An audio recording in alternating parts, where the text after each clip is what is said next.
السلام عليكم ورحمة الله وبركاته. مرحبا بكم مجددا في هذا البودكاست الذي يهدف لتطوير الذات عبر قناتكم Build Yourself، حيث سنناقش فيه اليوم موضوع الثقة بالنفس، ويتضمن المحاور التالية: معنى الثقة بالنفس، الفرق بين الشخص الواثق من نفسه والشخص المغرور. سنتعرف أيضا على إيجابيات الثقة بالنفس، أسباب ضعف الثقة بالنفس، علامات نقص الثقة بالنفس، وكيف يمكن زيادة الثقة بالنفس والأطعمة المساعدة في ذلك. وفي الأخير سأقدم لكم مجموعة من الكتب والتي بإمكانها أن تساعدكم في زيادة الثقة بالنفس.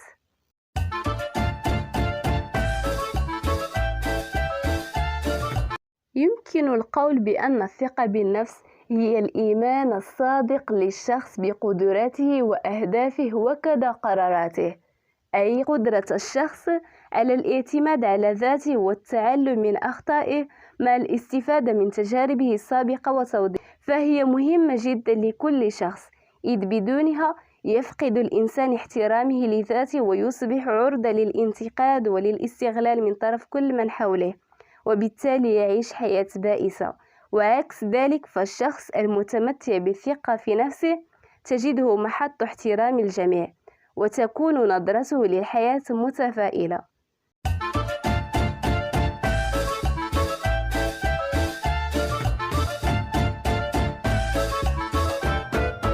ومن مزايا الثقة بالنفس نجد أن الشخص الواثق من نفسه قادر على تحمل المسؤولية دون الشعور بالخوف أو التردد. الثقة بالنفس تساعد على احترام المواهب والقدرات العقلية والبدنية للإنسان وتبني له مستقبل عظيم. تمكن الثقة بالنفس من القدرة على نصح الناس وتوجيههم وحل مشاكلهم. الواثق من نفسه يعد قدوة للآخرين في نفس مجاله وفي غيره.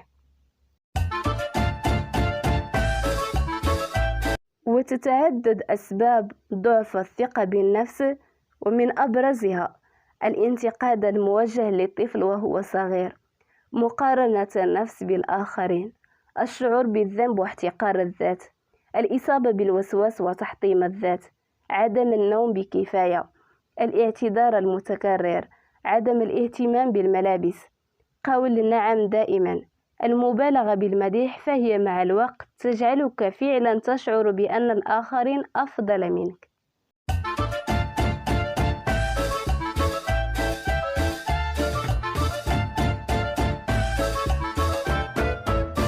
نأتي الآن للتعرف عن الفرق بين الشخص الواثق والمغرور.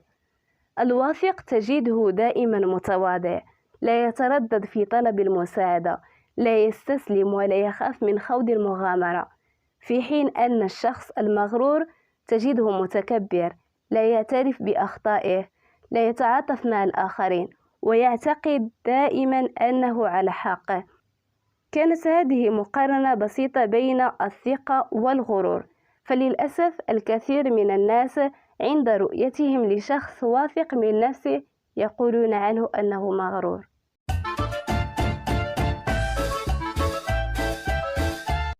ومن العلامات الدالة على نقص الثقة بالنفس سرعة الرد على الانتقادات حتى ولو كانت لمصلحته، يتظاهر دائما بالقوة، يسعى وراء الكمال والمثالية، كثيرا ما يصاب بالإحباط وخيبات الأمل مع الضيق النفسي.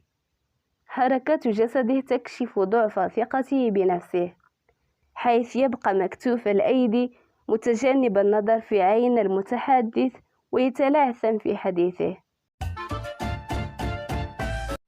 الكل منا يريد أن يصبح واثق من نفسه، لكن كيف يمكن تحقيق ذلك؟ بالتكرار. كرر فعل الأشياء التي تود أن تفعلها وأنت واثق. اخرج من منطقة راحتك وافعل الأشياء التي تخافها. لا تقارن نفسك بالآخرين، بل قارنها بنفسك. كيف كنت في السنة الماضية؟ وكيف ترى نفسك هذه السنة؟ وكيف تريد أن تراها في السنة المقبلة؟ مارس الرياضة، واحرص على أن تكون أنيقا بمظهرك. حافظ على نظافتك الشخصية من استحمام وتقليم للأظافر والاعتناء بالشعر.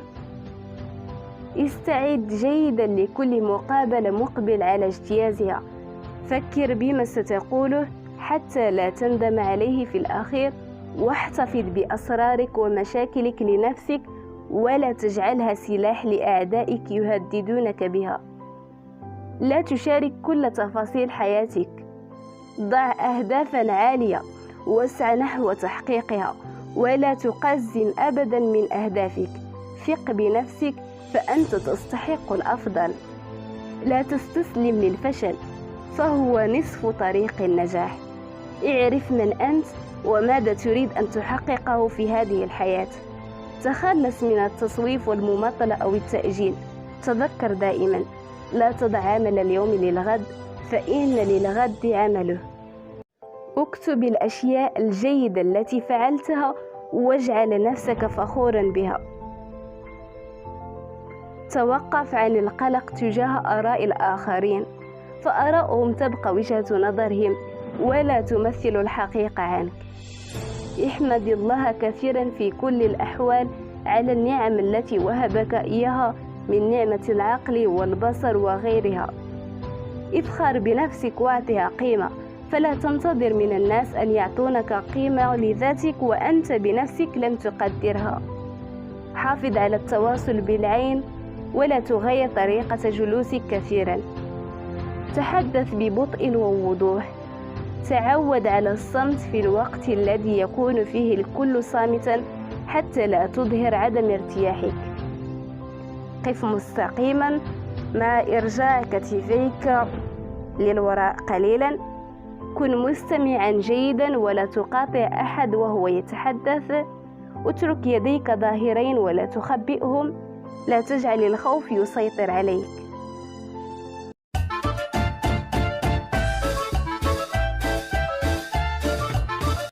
ومن المأكولات والمشروبات التي بإمكانها أن تزيد ثقتك بنفسك الماء، فهو يساعد على التخفيف من حدة توترك. الموز يساعد في تحسين المزاج نظرا لاحتوائه على المغنيسيوم والفوسفور. السمك يقوي الذاكرة ويزيد التركيز بسبب احتوائه على الأوميغا 3. الخيار يعطي نضارة وجمال للبشرة. المشروبات الساخنة بالأعشاب وبدون سكر تساعد في التخلص من الاكتئاب. الفراولة والتي تحتوي على حمض المالكسيد والذي بدوره يساعد في تقوية وتبييض الأسنان. وأخيرا وليس أخيرا البذور والمكسرات التي لا تحتوي على الملح، فهي تزيد من القوة الذهنية والجسدية وتعزيز الثقة بالنفس.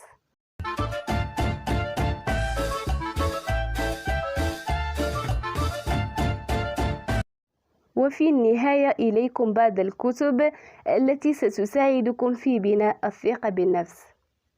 كتاب قوة الثقة بالنفس لأرنولد كارول.